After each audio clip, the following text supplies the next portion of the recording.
Hey, this is your boy Joey from the So Wizard podcast. You are listening to the Nerd Podcast Mafia, entertainment your ears can't refuse.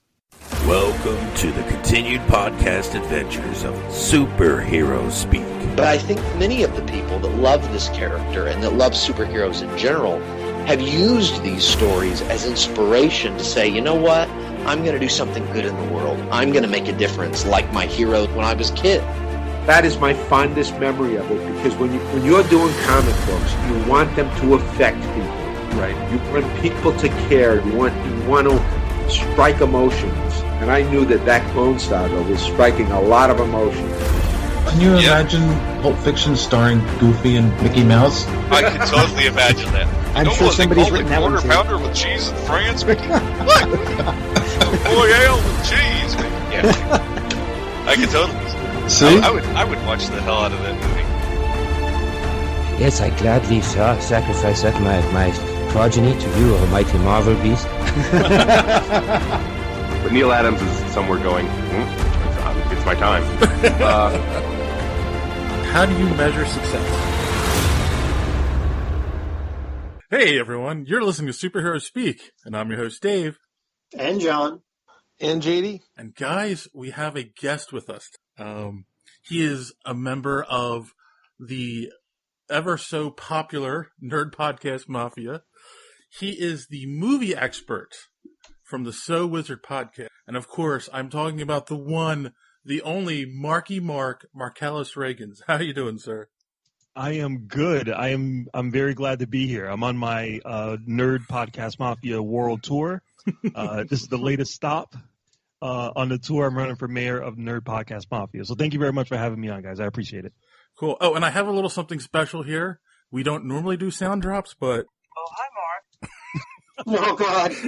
Why? So for those who listen to So Wizard, they know what that's a reference for? That's awesome. Now I feel right at home. Thank you very much. Half the world knows what that is now after the movie came out.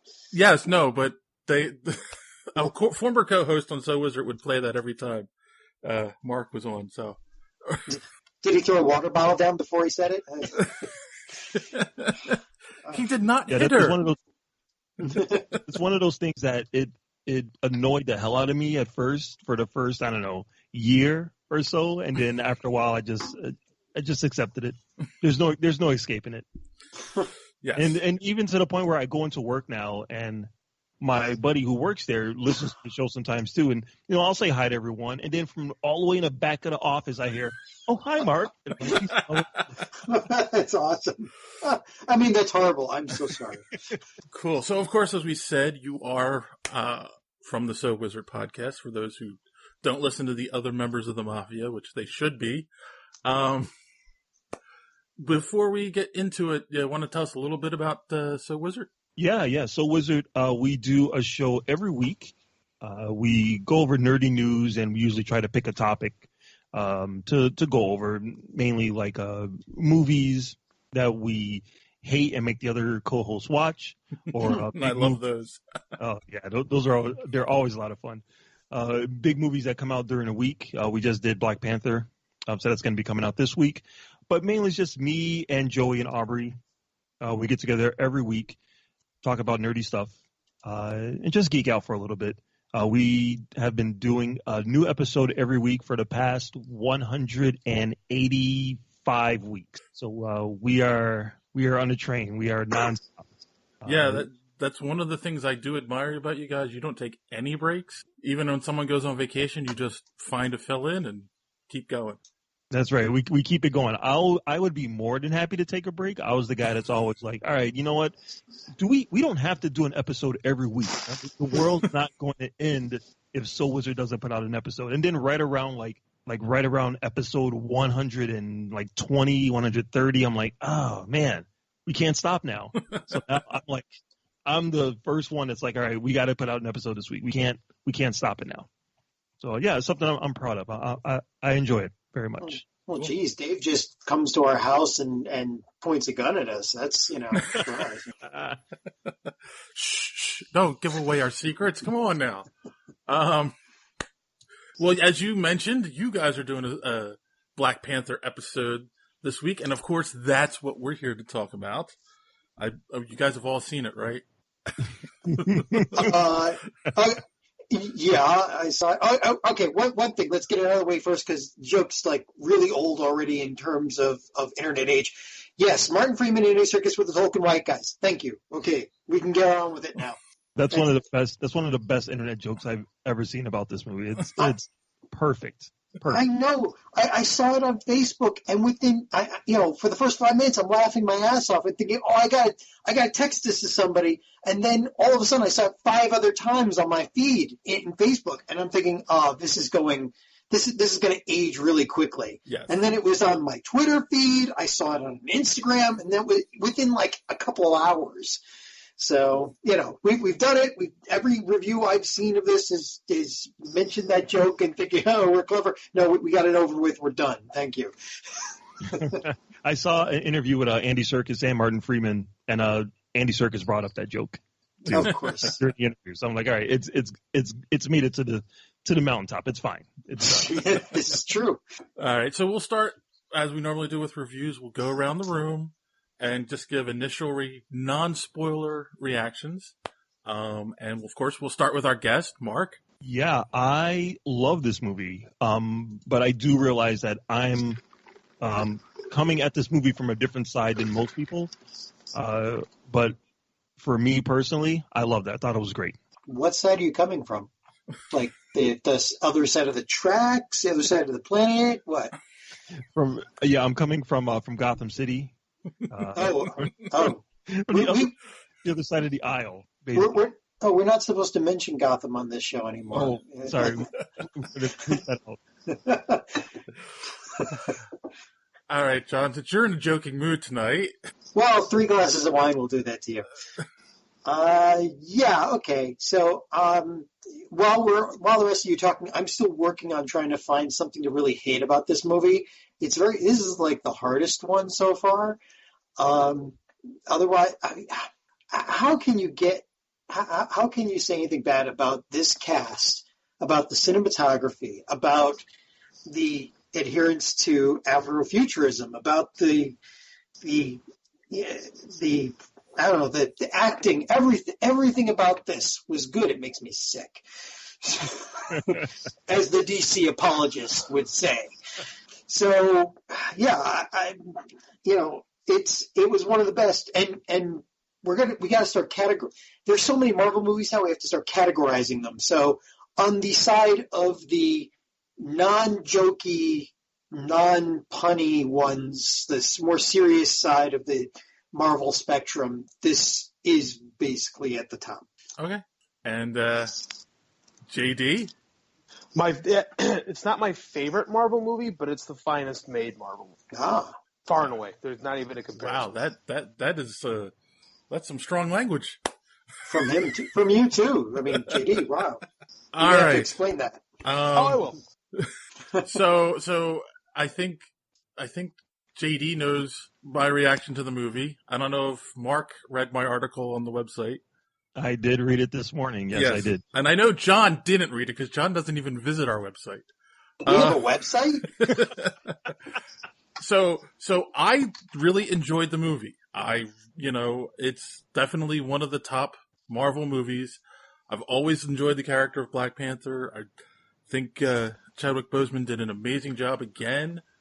But I'm not going to say it was my favorite Marvel movie.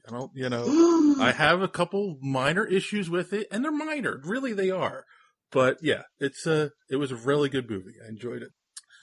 So there we go. That's out of the way. That's the non-spoiler part of the show, everyone. So before we get into this deep, as always, spoilers to follow. If you haven't seen the movie yet and you don't want to be spoiled, stop the podcast now. Come back later after you watch it. Or if you don't care, then here we go. Why did you download this podcast if you didn't, we didn't surprise you with it? It clearly says Black Panther review on it. If you want to know the plot, just go to Wikipedia. Because people complain about stupid things. Have you been on the internet? Once or twice. Oh, okay. So real quick before we get into it, I do want to just talk about the numbers.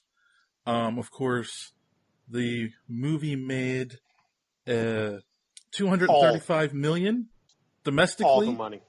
And $169 million foreignly overseas, for a total of $404 million. Had a budget of $200 million. It is the, I believe, 5th largest opening weekend ever, and the largest for February. So it made every dollar. Yeah. And on Rotten Tomatoes, it is still at 97% as of this recording, and 50 Shades Freed is still at 11%, so all is right with the world. And a 77% audience score. So that's actually surprising. I thought that would be higher. But and then finally, I want to mention this because you know how I love to do polls on Twitter, and we did one for today for our episode. The question, of course, is what did you think of Black Panther? And the 4 options were, and we worked hard on these people. It was perfect, best MCU. I Wakanda liked it. It gave me a hairball, and then other, comment below. Over 49%, Momo's 50% did give it. It was perfect, best MCU, followed by I Wakanda liked it at 38%. 9% said it gave him a hairball, and 4% said other, but only 2 people commented. So I'm not really sure how that math works out.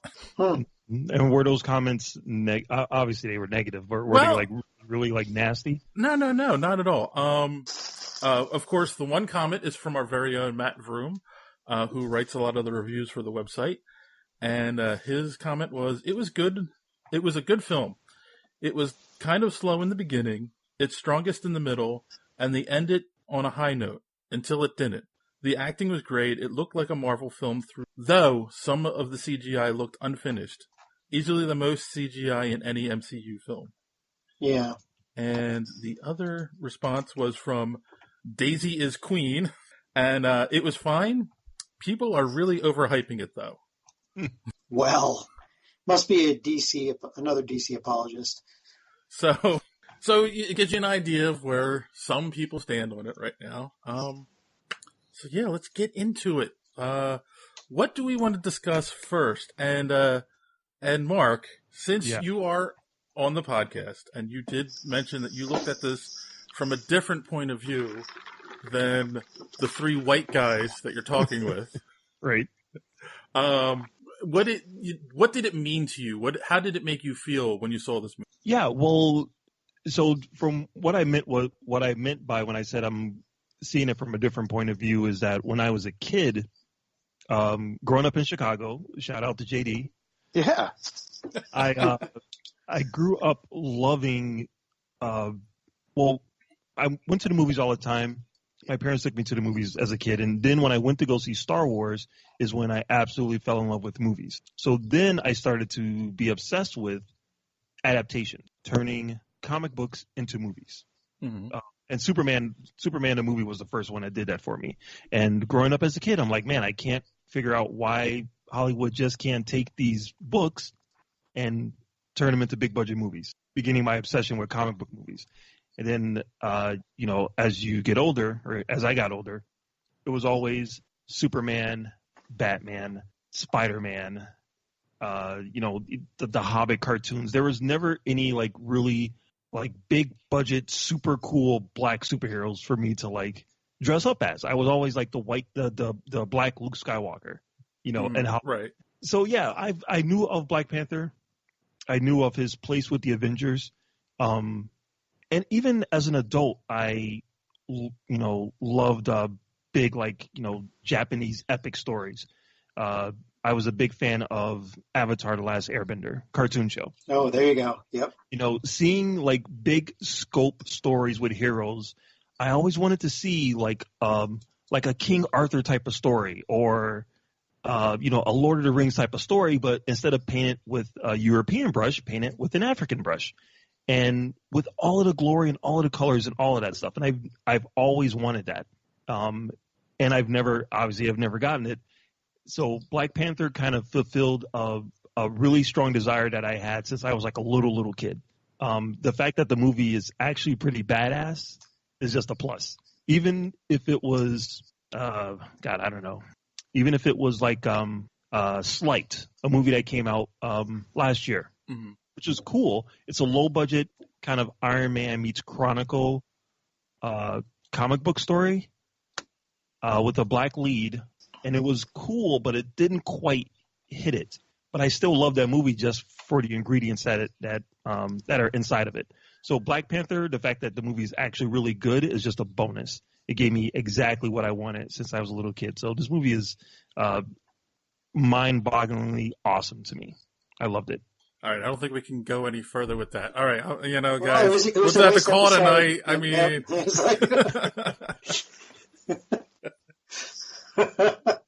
well, who wants to follow that one up? So no, I'm glad you said all that. I mean, I think it's important. It is the cultural significance to the movie, and I don't think it would have meant as much coming from any of us. So I'm glad you were here and you were able to share that with us. It's true. Thanks. I'm glad to come in and voice my opinion. I'm sorry for the fans of the show who have been listening for the past couple of weeks, and it's like, oh, we've gotten Hollywood actors and we've gotten producers, and this week we have Mark. Hi, Mark. Show. Yeah. All right. So now that's been said, let's pick it apart. So. Yay! My turn. So I want to start with, and again, I don't think it's an issue in the sense that it makes it a bad thing, but it is something that stuck out to me. It's in the article that I posted on the website. Is the fact that this is basically a play on Hamlet. It's the hero's journey in a way, which it's also the same basic story that we just saw in November in Thor Ragnarok. Read it. No, it isn't.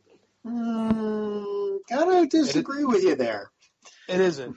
I know where you're coming from. You're saying the whole usurper on the throne thing, but you have to look at when it happens in the movie. Like in Thor Ragnarok, first, they're completely different. The tones of the film are completely different. Look, I'm not talking about tone. I'm talking about basic story. No, it isn't. This is why it's wrong. This is why it's not right. Is that happens at the end of Act 1 in Thor Ragnarok, right? The entire movie is about Thor's exile, whereas this happens at the very end of Act 2, and then Act 3 is the rebuild. So you're talking about when it happens in the movie, completely reflects differently on the story. So yeah, they do have that same element, but the way the time in which it happens, it's completely different on the story. Like all of Thor Ragnarok is about Thor's expulsion from Asgard. Killmonger taking the throne happens at the end of the movie. Like it's like the very beginning of the very end of Act 2 is when Killmonger kind of comes. If you guys are gonna go at it, can I go get some popcorn first? For real, go for it. I've been out of it the last 2 weeks, so I'm ready this time. Oh yeah, geez, you're fired up. Go ahead, Dave. You continue if you dare. Go ahead. All I'm saying is, it also isn't about where in the story it happens. Yes, there are different elements and there are different story arcs and there's different parts, but the base story is very similar. And that's all I was getting at. And I kind of wondered, did no one at Marvel or Disney stop and go, hey, wait a minute. Like, do we really want to tell the story this way when we just did something similar with Thor Ragnarok? And here's where I will counter that is like we always talk about Feige Island when it comes to the Marvel movies. And a lot of times people criticize Marvel movies for feeling more like a TV show, a long-running TV show than an actual movie, where is like the overarching voice is the Kevin Feige voice. Mm-hmm. This movie wasn't that. This movie reeked of Ryan Coogler. Which is good. Yes, it is. Ryan Coogler, I think, is the closest thing we have to a young Steven Spielberg right now. Like the stuff I had no interest in Creed whatsoever until I heard the Mark Bernard review of it, and I went up and saw it, and it blew me away and how great it was. Like Creed is essentially a Rocky remake, but he brings a unique style to it and makes it a movie of its own. Like there's only so many true individual stories one can tell, and it all comes down to execution and vision. And Coogler has this execution and vision in his work where you can see the movie and it is a Marvel movie. Yeah, it feels like a Marvel movie, but then it does it in a lot of ways. And I think his work shines through, where in a lot of directors who've made these movies, it doesn't. Like, nothing about Ant-Man says it's Peyton Reed to me, you know? Very little of like, the Avengers do I say, oh, that's totally Joss Whedon. You know, they just feel like chapters in a story. This movie felt different. And yeah, there are some elements of it that were maybe a little similar to Thor Ragnarok, but I think that's because that's the story that Coogler wanted to tell, and I think that Marvel gave him the latitude to make the movie he wanted to make. Like, I think it's the most, like, auteur version of a Marvel movie we've had, where a filmmaker came out and made the movie that clearly he wanted to make. Like, the movie feels different, it sounds different, it's not as comedic. So, I mean, tone and execution make up for everything. Like, plot is a minor detail in a movie when it comes to telling the full story of it. So, I mean, yeah, there's some similarities, but all Marvel movies have the case of similarity. All of them are hero journey stories. Like, this is, in terms of its pure execution, is a much, much different movie than Thor Ragnarok. Well, I absolutely agree with that. But I will say that yeah, I didn't catch that at first. Like, when I read the review or read your review, that it had like the same type of plot, and I'm like, oh shit, you're kind of right. It does have the same thing, but it's mainly because you're talking about two Marvel heroes that are kind of in the same.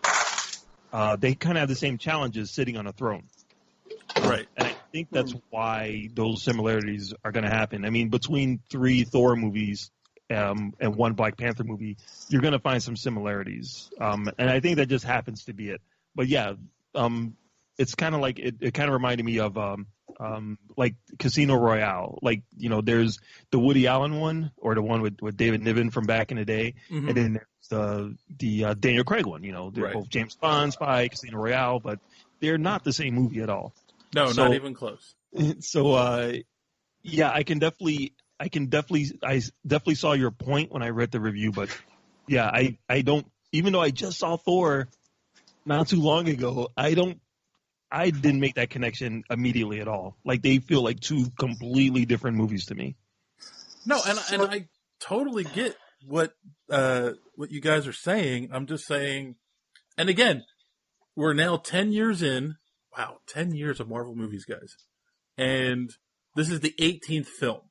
So, of course, themes and plots are going to be repeated. There's no avoiding that, you know. And I just thought it was just too weird. Like, they could have held off on Ragnarok or changed it a little bit, you know.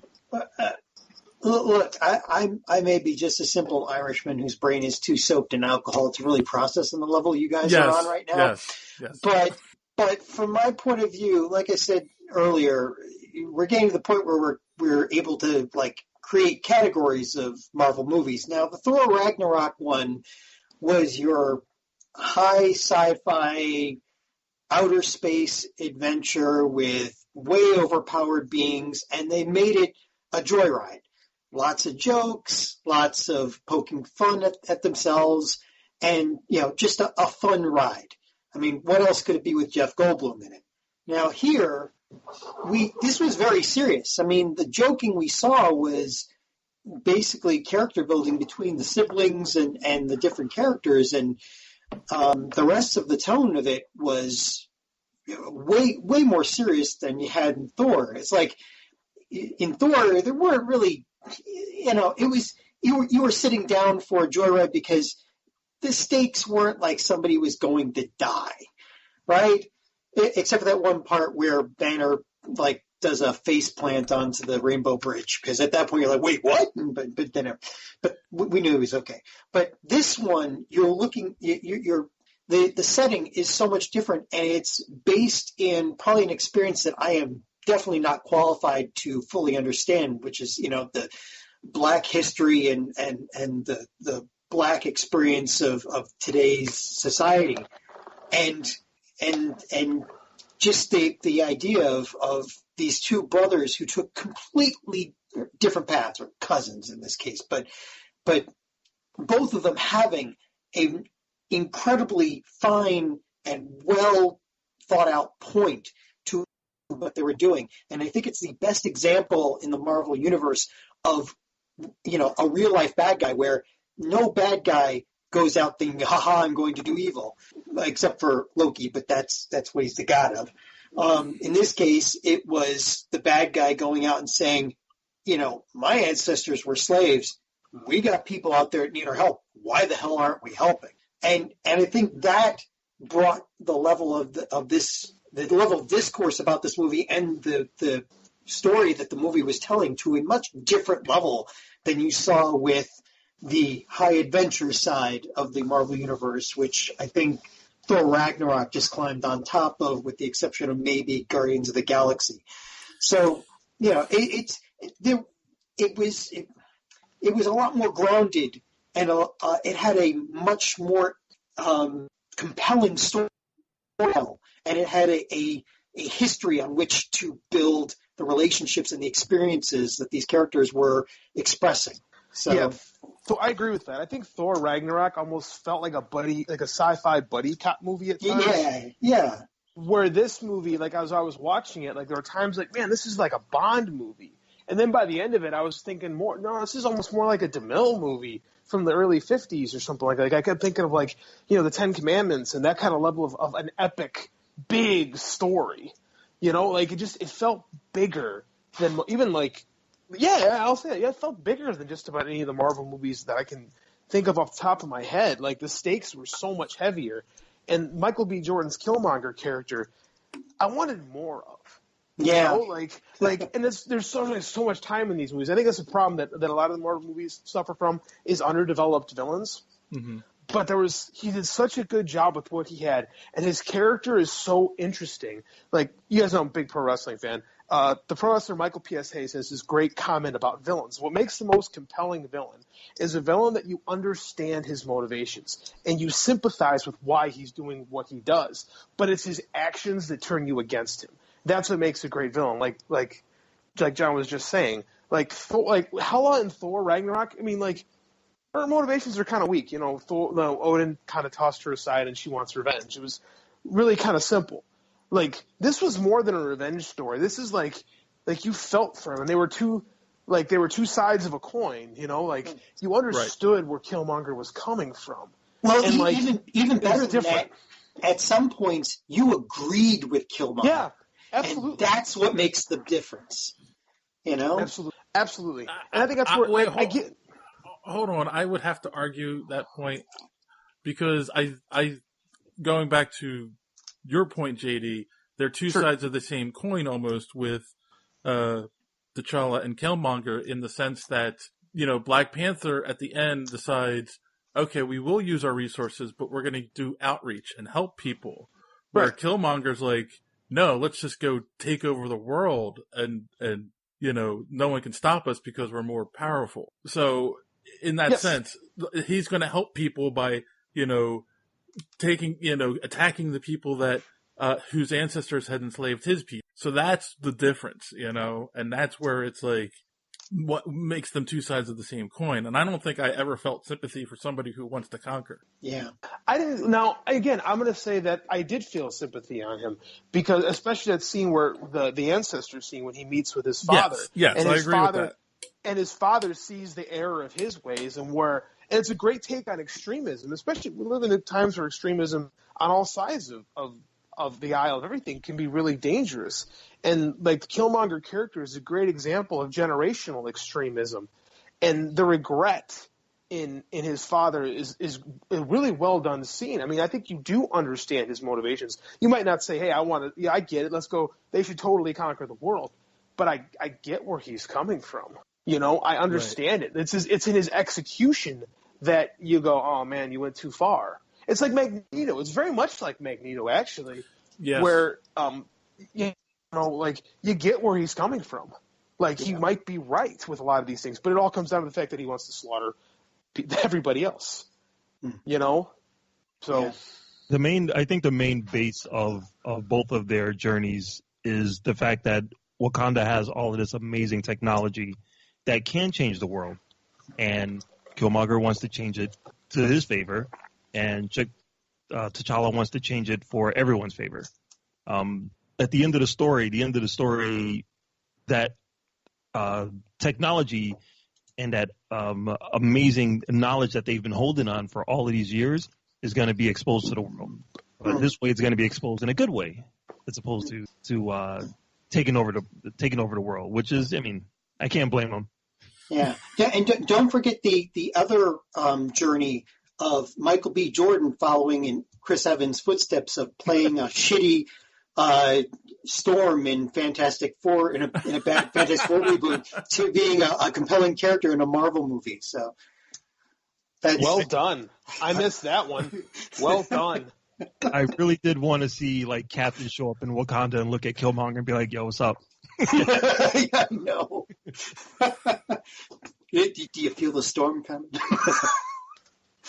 Oh boy. Yeah, I don't know. So we kind of beat that horse to death. I mean, what do you want to go over now? The Killmonger, Michael B. Jordan, good. The graphics. I didn't see that the graphics were too bad for the movie. Really, I agree. I mean, I agree. Nothing stood out to me. Yeah, I mean, you could kind of see it at the end a little bit, but I've heard it compared to like the Wonder Woman graphics at the end of Wonder Woman, and I don't think it was that bad, you know.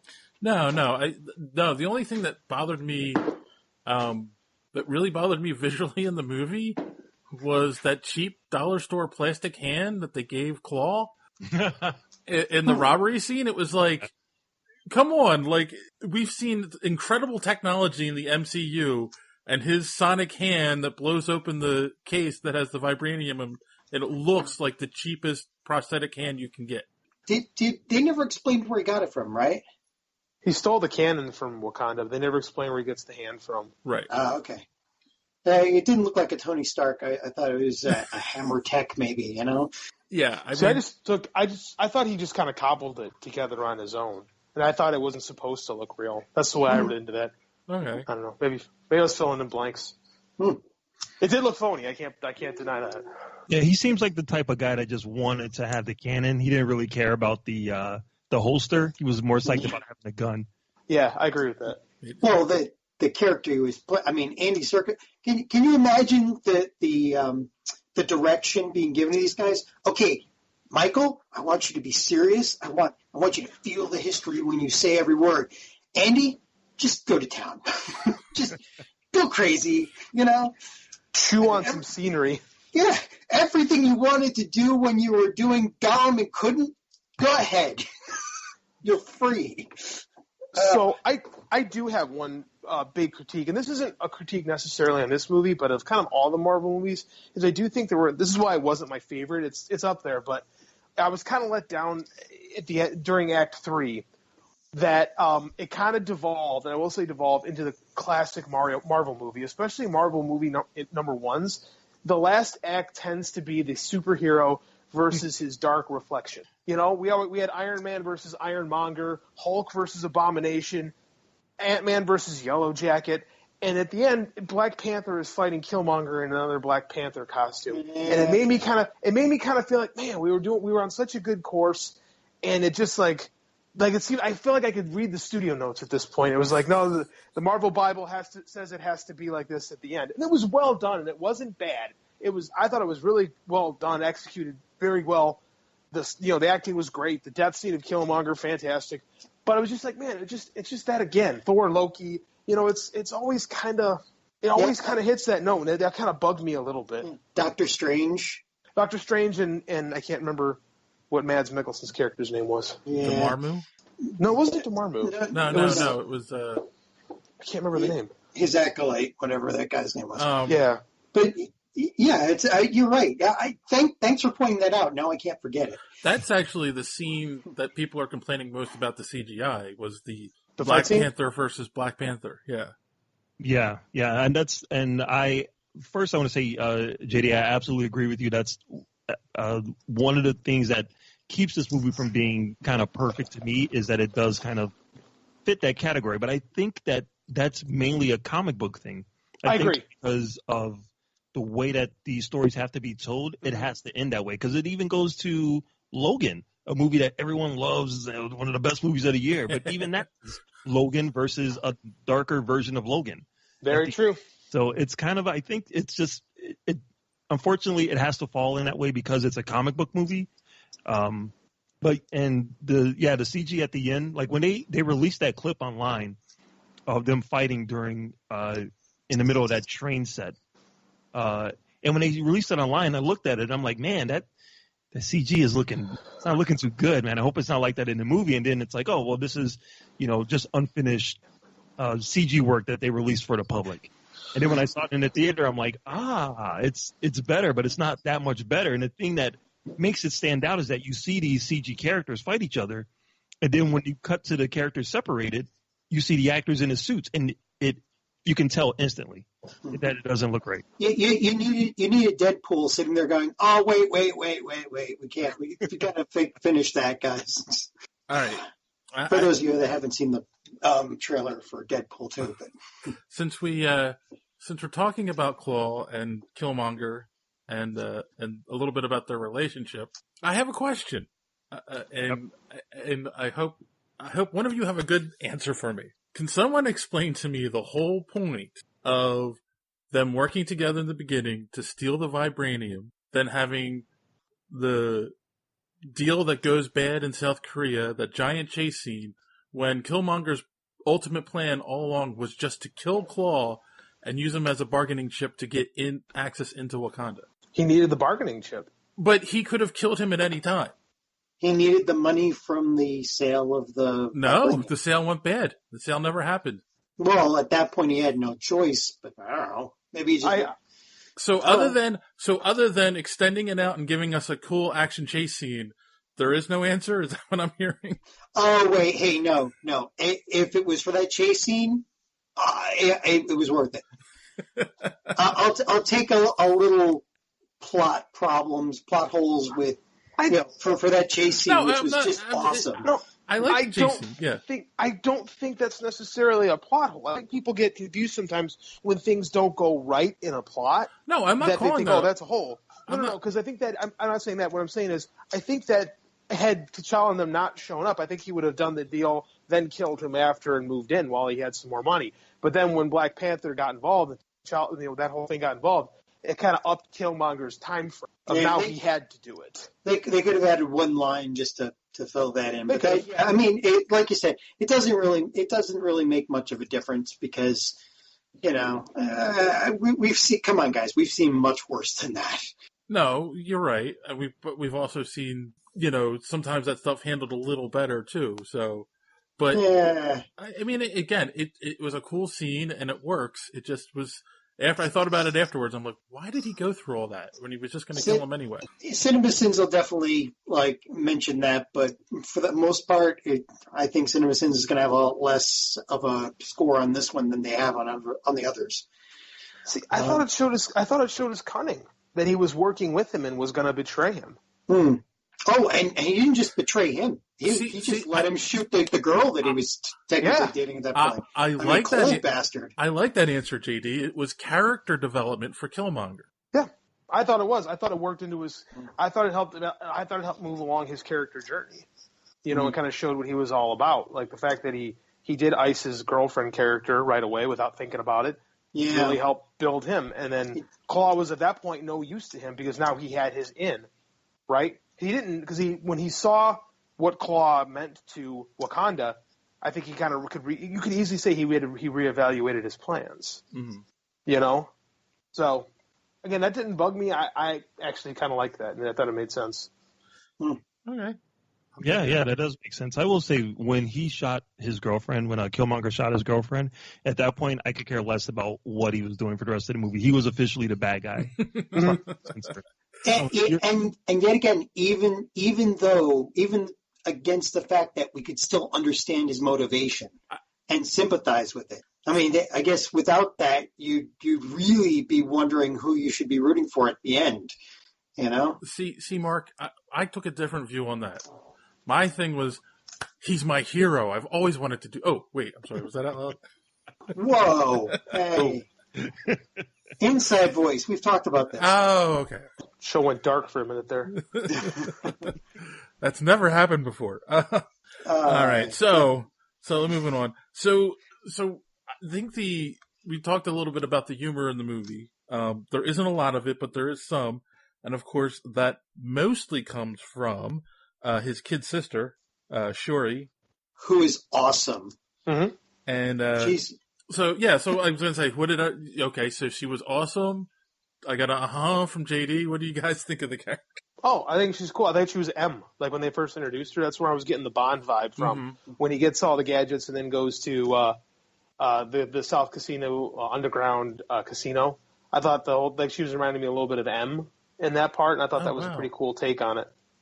You know, that's why I said like, oh, God, it had a big Bond feeling for quite a bit of the movie, for at least that early chunk of the first act of the movie. I like the character. But usually in Bond movies, you make fun of the 22-year-old, 4 PhD holding, twist that they've got on the side for Bond to bed later. But this, they gave her so much personality. I mean, like when they were testing the suit out and she brings out the camera and he looks at her, he goes, "What? You put that away." He's like, "No, this is for scientific, study."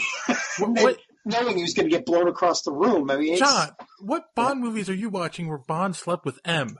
Not M, but it's just the whole, No. Wait a minute. I think there was one where he did sleep with M, but I think M was the man for most of those movies. It must have been John Cleese's when he was M. That's I don't know. No, but no, seriously though. I mean, like, she's young to be a genius in so many different fields, and I'm usually kind of against that. But again, this is like, first off, it's Marvel where you've got people like Mr. Fantastic and Tony Stark, but other than that, they made her have fun with it, which is again just another piece of charm you can add to this film that most films wouldn't have had. She came off to me like a little bit of female Peter Parker. The way. I actually really enjoyed the relationship between her and Black Panther. Like, it felt like a brother-sister relationship. Yeah, the amount of shit they gave each other was just about perfect.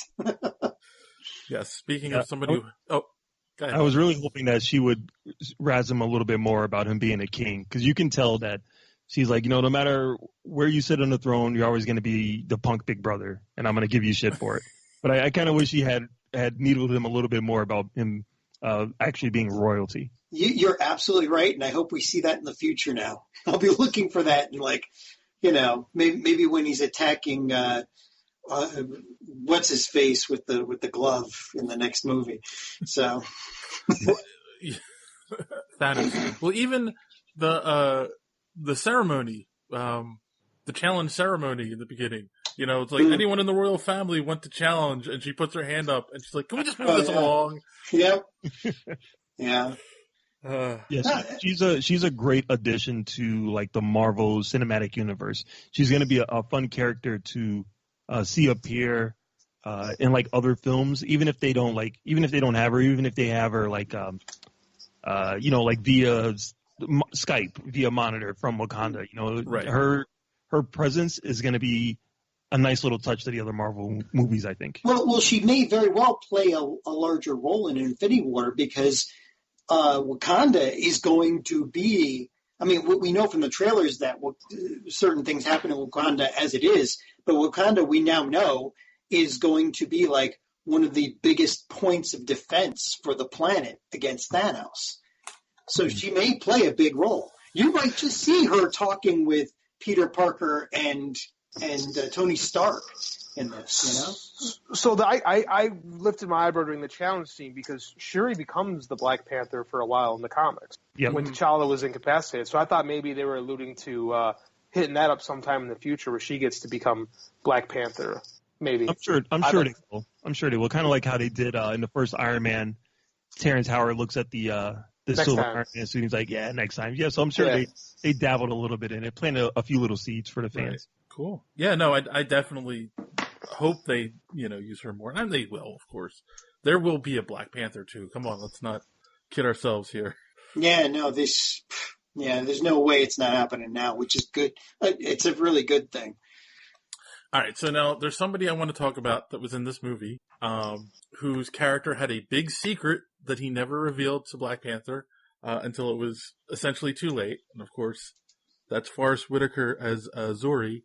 And I get it. The king told him not to tell the secret and anything. What I want to talk about, and I want to get your guys' opinion. What did you think of Forrest Whitaker in this movie? And the only reason I ask is I thought he did a better job in this movie than he did in Rogue One, because if anyone remembers our Rogue One review, that was one of the things that took me out of the movie. Like when Forrest Whitaker showed up, he was Forrest Whitaker. So I think he's following very well what he's learned in the Harrison Ford School of Filmmaking, which is to die in every single movie that you show up in, you know. But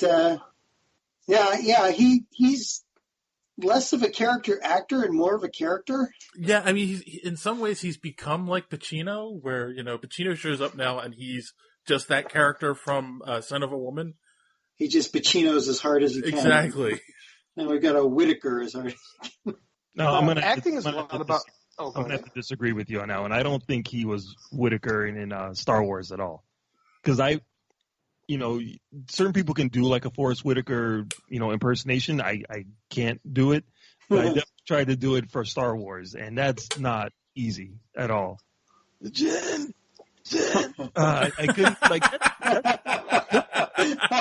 I don't think that's. I don't think that I give him props for Rogue One, but yeah, when you see him in other movies, yeah, he is kind of Forrest Whitaker. But I'll give you Rogue One, but he still died. Acting is all about making choices, right? And I thought Forrest Whitaker was definitely out there making choices in Rogue One. Yes. I don't know if I connected with his character much in Rogue One. I felt like Forrest Whitaker is just making weird choices. I thought he was much more at home in this movie. I felt like he was the character a little bit more. Right. I didn't hate his performance in Rogue One, but I thought it was this one I thought he connected with. It kind of bugged me a little bit more because the guy who played younger Forrest Whitaker, I just thought the Forrest Whitaker didn't look like that in 1992. Hey, it looked like Forrest Whitaker. I thought he looked. I just thought, wow, he's playing a character much younger than he is. Because I just remembered Forrest Whitaker in '92, and I'm like, he was a lot older than that guy. They could have done the same thing to him that they did for Ego in the Guardians of the Galaxy 2 movie. Or yeah, but I think you lose the surprise in because we're not supposed to know that that's Forrest Whitaker. You know? Yeah, that's true. I was gonna say they've done it so many times, making people younger. Now it's secondhand for Marvel, but yeah, I'll give you that, JD. That they wanted it to be, they wanted the audience to be surprised as well. Yeah, they wanted the reveal, and it worked. Yeah. It was a big moment.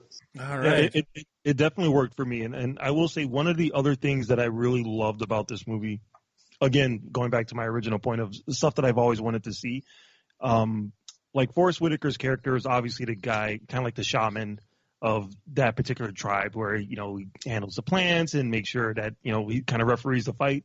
It was so cool to see like little kids following in his footsteps, because in my mind they're gonna grow up to take care of the next Black Panther king, and that's something that I've just seen that there was a future for this group of characters. It warms my heart. Well, there isn't going to be another Black Panther because they burned all of those root things. They'll figure out a way to bring it back. Yeah. Because you have to believe that at some point they grew wild, and then they harvested them and put them in that cave. So I'm sure they'll be able to. So the next guy's going to be Wild Panther. Keep sipping your wine, John. Keep sipping your wine. No, I have a valid question for you, Marvel guys. Seeing as how I'm a poor and uneducated DC person, doesn't Black Panther actually have the power once in a while to turn into a real large, like Black Panther or something? You're thinking of Manimal. No, because I haven't thought of Manimal since it came on in the 80s. So you're thinking of the Batman run where he became a vampire. No, I'm not thinking of Man-Bat or Batman or whatever, and I'm not thinking of Spider-Man either when he turns into a real spider. It's a serious question. I swear I remember that. Doesn't he have the power to change into a real panther once in a while? I've never read a book where he did that. No. No, I think you're thinking of the LL Cool J video, Walking with the Panther. I think that's Oh, that must be it. Yeah, because I watched so much LL Cool J. Sure. I'll go with that. All right. Here's a question. JD. Yo. Why is it so cinematographically good for you? It was wow. I have to take that in for a second. It was shot very well. It was. I can't even know where to start with this. It was shot very well. Coogler hired some fantastic directors of photography, production design, and art direction. Like, those three have to all kind of hit on all cylinders to really make a particular shot stand out. The one that I really like the most is during the challenge scene when you see the different tribes standing on the mountainside. Like, that shot just blew me away. The way the colors work with the way the colors pop in the shot and work with nature, and wow, it's so incredible. And the costume design was just unreal. Like I said, those things all have to kind of work together. And I don't know enough about, Africa or African history to talk about, why that stuff worked. All I know is it looked really, really great. And the cityscapes in Wakanda too. Like, the way it's shot, like I said, it's got this, like, I keep comparing it to a DeMille movie because these DeMille movies were shot wide. Like, everything was big and you could see tons of depth. And it totally has those kind of influences where it feels like Cleopatra or the Ten Commandments to me in a lot of shots. But I think it's the most colorful Marvel movie. Like, there's been a lot of criticisms over the years that Marvel, as far as color correction and color grading goes, kind of cheaps out. Like, especially those late Phase 1, almost all Phase 2 Marvel movies, the color palette's a little muted. This one, next to Guardians, is just, the colors they just pop and it just works. And it makes for just such interesting frames.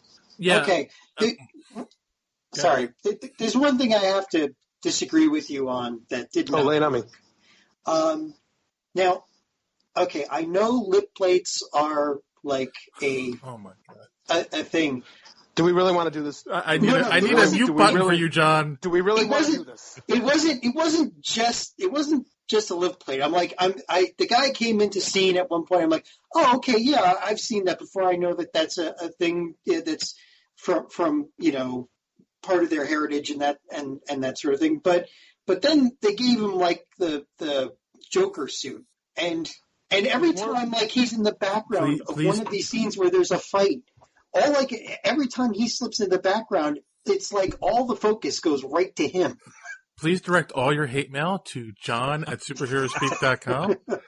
I don't know how do I tell that hate mail from the rest of the hate mail? I don't. There'll be different colorful language used in that one. Yeah.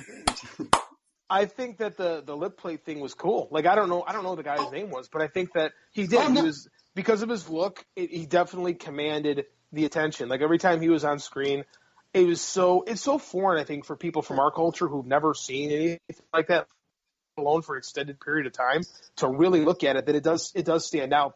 And I think that giving him that green Riddler suit made it even more so. But I kind of liked it. Like, it felt foreign to me looking at that. Like, it made it feel like we're in a different culture to me. Like, I don't know. I think it made it a little bit more authentic. I don't know. Authentic might not be the right word, but it made it feel a little bit more real to me. I don't know. I dug it. Well, like I said, speaking as an ignorant white man, I understand. I know. How do we make him stop? I've seen figured out yet. I've seen lip plates before. I get it, and this is a tour de force of black culture, and it's wonderful, and the way everything's portrayed and the costumes and all that, it's all great. But then they gave the guy this suit that just screams supervillain in the next movie somehow. I think that was all you, man. I think that was all. Yeah. Would it have made a difference if he wasn't wearing a suit? Like, if he was wearing, I don't know, like or anything. I mean, after the shock of seeing it the lip plate the first time, I was like, at that point, you're like, okay, this is flavor. This is they're showing more of the heritage, and that's fine. But the suit got me. It was the suit that got me, okay? Don't hate on the dude's fashion sense, man. Come on. I'm going to direct all the negative tweets right at you this week, John. Wow. Hey, I'm not going to turn my face away from a little bit. So of anyway, what I criticism. was going to say is, yeah. I think one of the things that really stood out to me in this movie was the costume design. Yes. For several reasons. One being, they did a great job, I think, of modernizing a lot of the looks for the costumes, from the comic books, and they did it without being insulting in any way.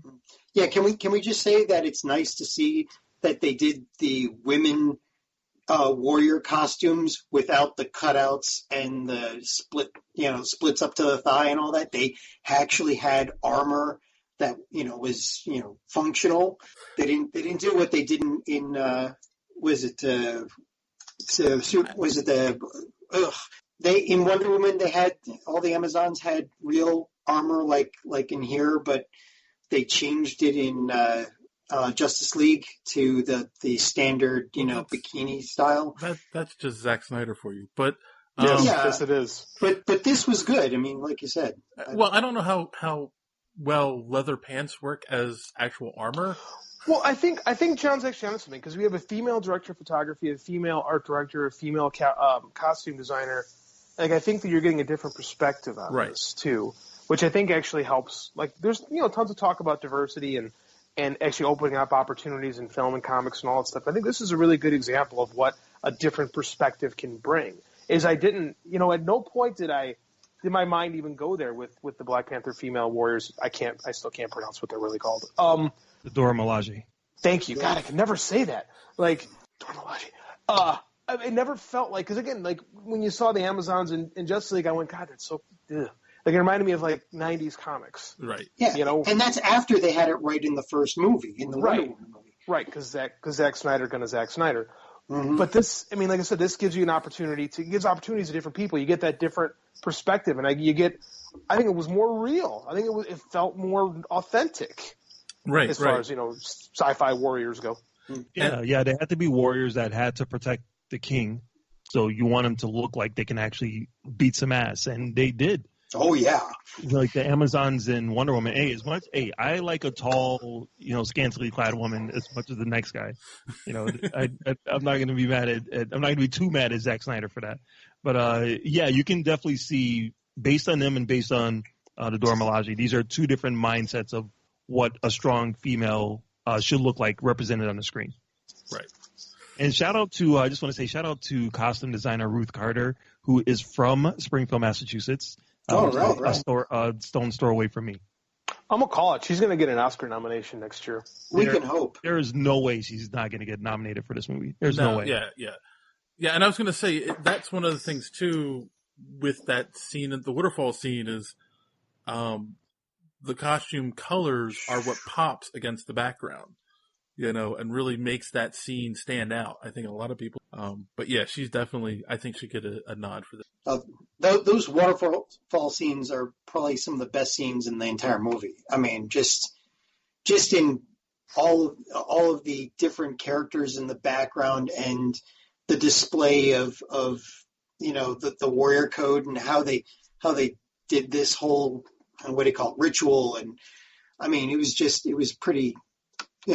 very cool, powerful. I loved it. Like I said, this movie was giving me my Avatar: The Last Airbender feels because they have like the different nations. You have the one nation that's like the cartoon, not the movie, right? The what? The cartoon, not the movie. The cartoon, definitely not the movie. So one of the aspects that we haven't hit on yet, too, and is an important character in the movie is M'Baku. Am I saying that right? And of course, they're the outsiders, I guess, his tribe in the movie. And, there's a character, again, like I had said, they updated it without being insulting. There's a character, if they translated him directly from the comics, probably would have been insulting. Oh, you mean the big white gorilla outfit? And the furry yeah. The fact that they called him Man-Ape in the comic? Yes.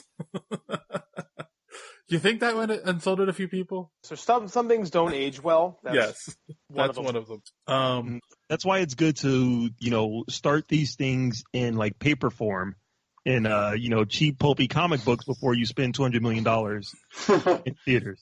Let them age for like a couple of decades first. Yes. Get everything about where you want it before. Yeah.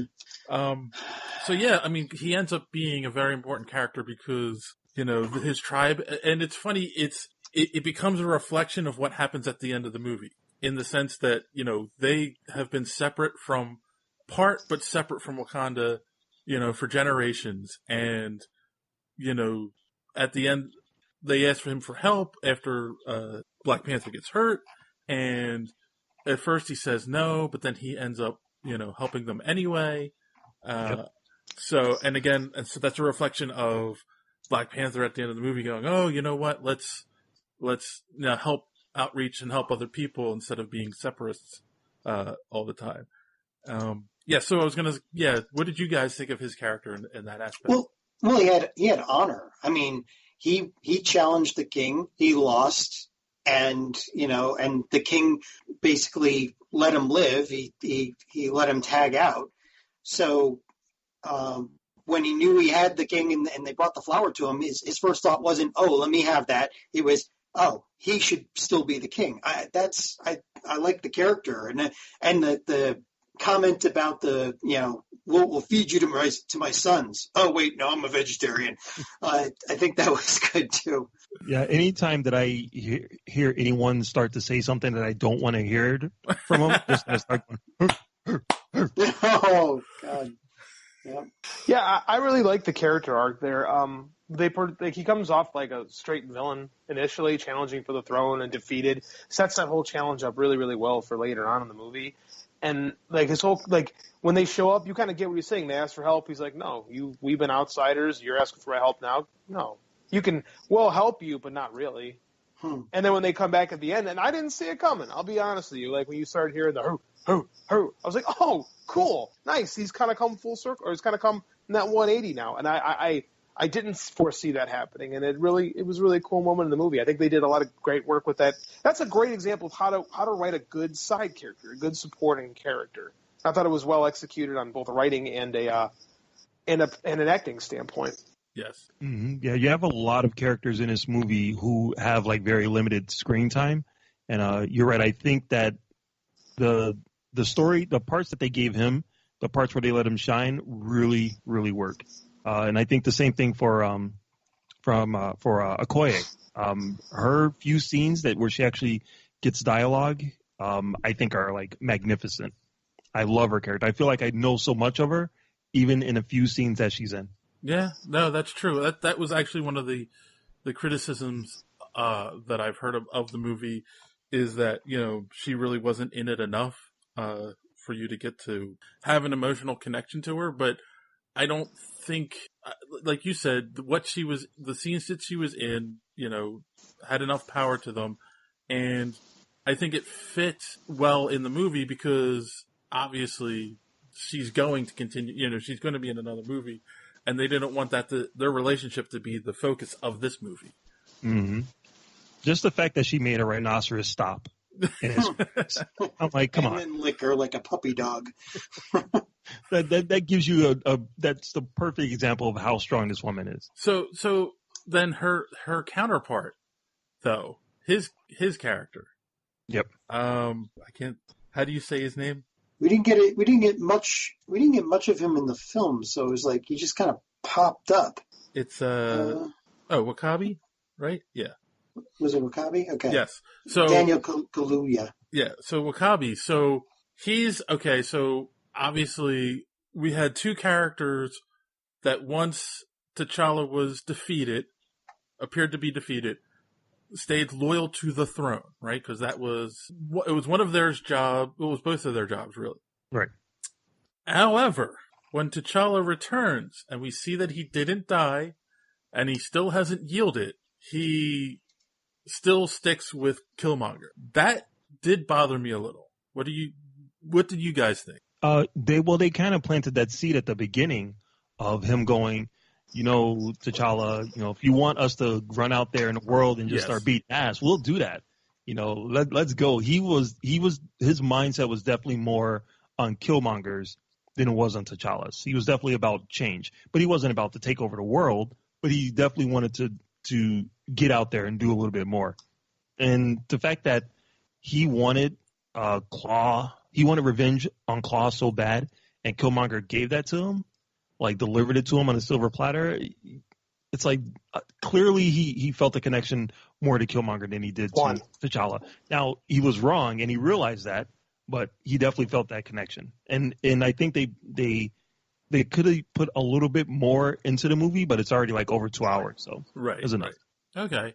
Yeah, I mean, I read some character descriptions, and in the character description, they said that he was his best friend, you know, and it's like, well, would you do that if you saw your best friend come back from the dead? No, you'd be like, oh, I'm happy, but, you know, his motivation for what he wanted was more important than his friendship, you know? What do you think, JD, the movie expert here? I wouldn't say that I'm an expert. I don't know. I don't know. I didn't have a thought one way or the other on that part. I don't know. All right, I'm not going to let John speak anymore. No, that's okay. I owed some time to Mark anyway. I've interrupted him at least 3 times already. All right. So yeah, I mean, again, Mark, I understand his motivation and where he was coming from, and they did a good job of reflecting it early in the film. It was just, then don't write a character description calling him his best friend, you know? Yeah, I can see that, but I didn't read any of that at all, so I didn't know that was the character description for him. But you knew that they were close because T'Challa like went to the farm, right? Like hung out with him at the farm and saw the rhino. So yes, you get a sense that they were close. But yeah, they're best friends they're friends who saw the world differently at that time. And I think they could have did a little bit more with them, but yeah, I think they did enough. And just, you know, the idea of rhinos in armor. Yes, it was. And the fact that they come running through like the crashed spaceship, like he jumps up on a rock, and he's about to blow the horn, and T'Challa's like, no. I'm like, what? He's gonna blow a horn. What the hell is that gonna do? And then these rhinos come out of nowhere, busting through like fiery crash to attack the crew. At that point, I'm like, this is the best movie ever. I think that scene had an interesting political take too, where, you know, heated politics can really drive wedges between friends and family, turning husbands against wives and best friends against each other.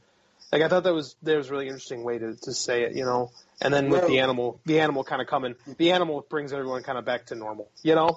Like when the rhino gives her kisses. I was like, that's so cool. Like, I actually like that. You see, listeners, I'm not the political one here. You see? No, it's me. No, you're just, I won't. Because, John, you don't know anything about politics driving a wedge in families. Gods, no. How would I know about that?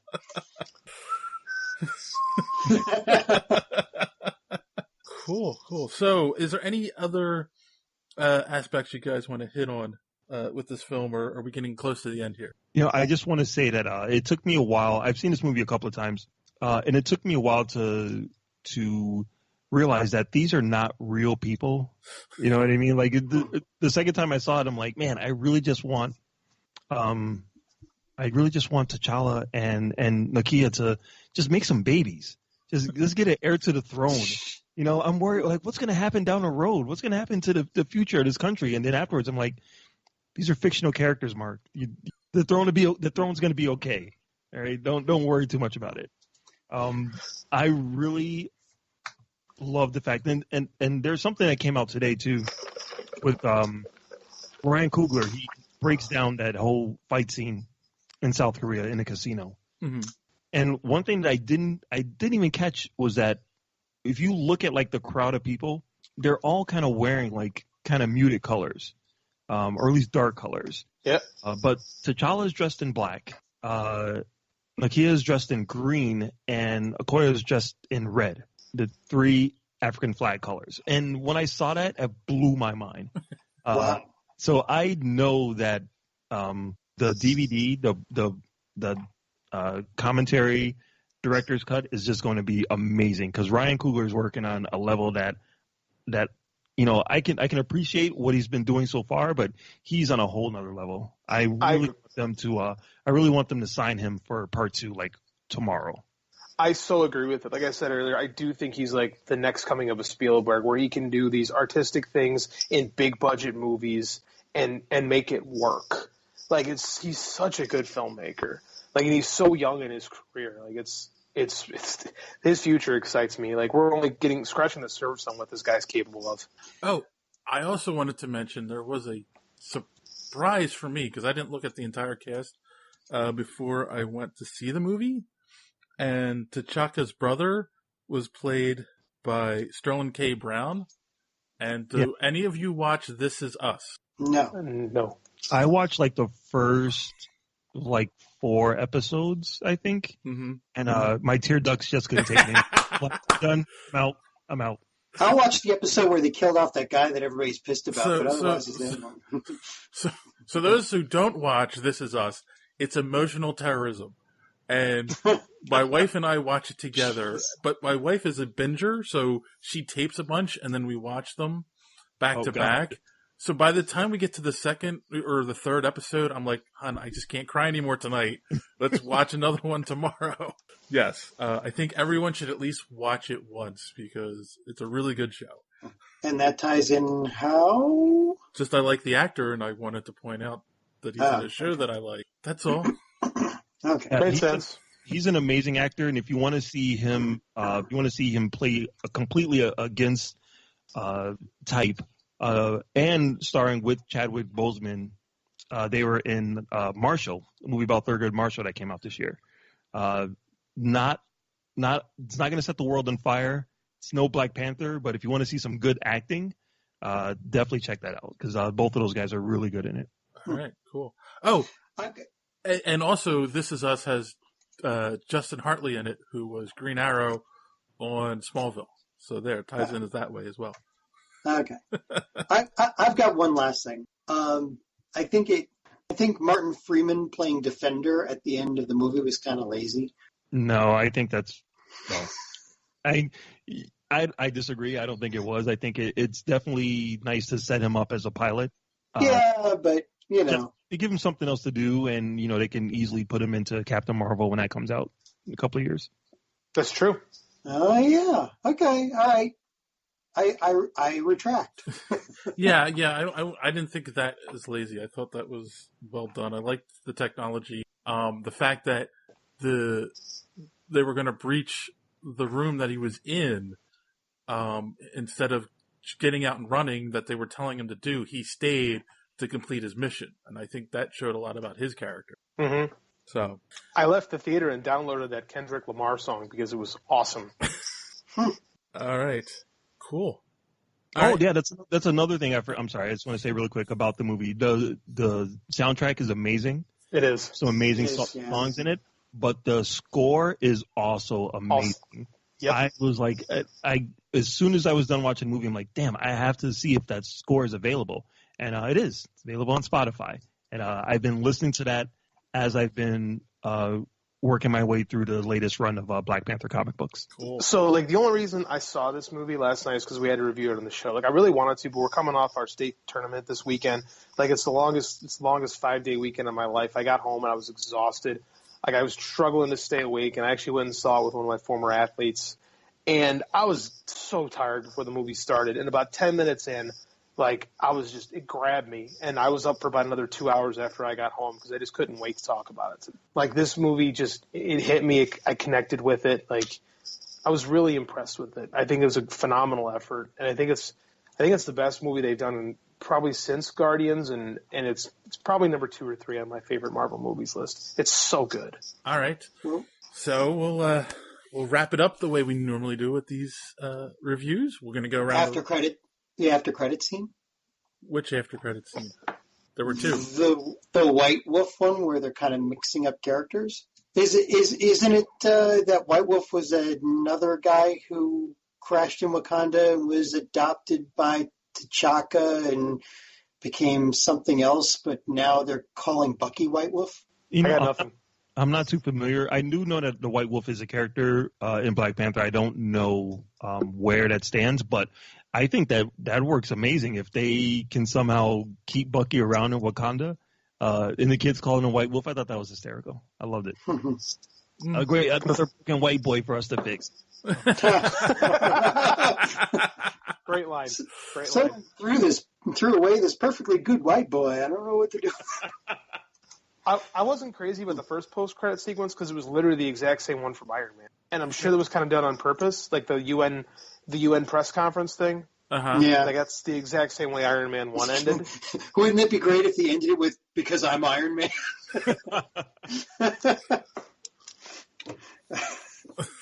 I didn't even think of that, but you're right. It is the same idea. Wow. See, I missed a similarity.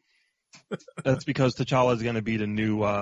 He's going to start. I wondered that. That was the first. That's what I was trying to think of why they did that. I wonder because people keep speculating that they're going to, kind of not to get rid of Robert Downey Jr., but kind of phase him out. Mm-hmm. I wonder if T'Challa is going to be the new kind of lead dog in the Marvel Cinematic Universe, and that scene was kind of done that way on purpose. Yeah, I mean, he's a king. He's a political figure too. He gets the UN talking. Like Sokovia records, man, get that shit out of here. No, I'm the king.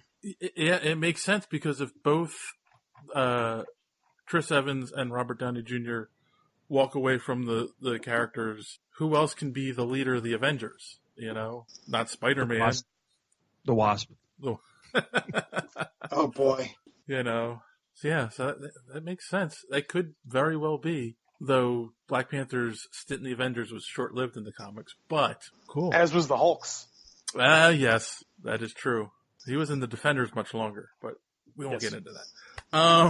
All right, so now, since John derailed me, we're going to go around the room.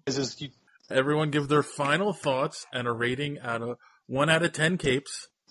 And, of course, we will start with our guest. Yes, I just want to say real quick. Never mind. I'll just give my rating. Out of 10 capes, I'm going to give this a 9 out of 10 capes. I think this movie it's beautiful. It's definitely a great combination of stories that are familiar to us, stories that are new, and it still kind of fits within that Marvel Universe bubble. I'm very excited to see what they're doing next. And the fact that we get to see T'Challa's next adventure, like in a few months, Marvel is just doing their thing. Big shout out to Kevin Feige for putting all of this together. All right, JD. Ryan Coogler is the best young filmmaker, most exciting young filmmaker in Hollywood. I'm going to see everything he does. This movie, I didn't know what to expect. I know people were really hyped for it. So I kind of went in, excited, but not like crazy about it. And I really, really, really loved it. And I never stick to the capes thing. So I'm going to go with 9 Panther claws. All right. I'm scared to let you talk, but John? Okay. So why being afraid of me talking? I think this was probably one of the most even and one of the deepest movies we've gotten so far, and everybody should see this. And I think Marvel is continuing to expand and climb the mountain of basically being the be all and end all of superhero movies, and appealing to every demographic and not afraid to do so, which is great because, we're finally breaking every barrier there is, and it's about freaking time. So I'm going to give this 9 claws in my leg, about where my cat usually stores theirs.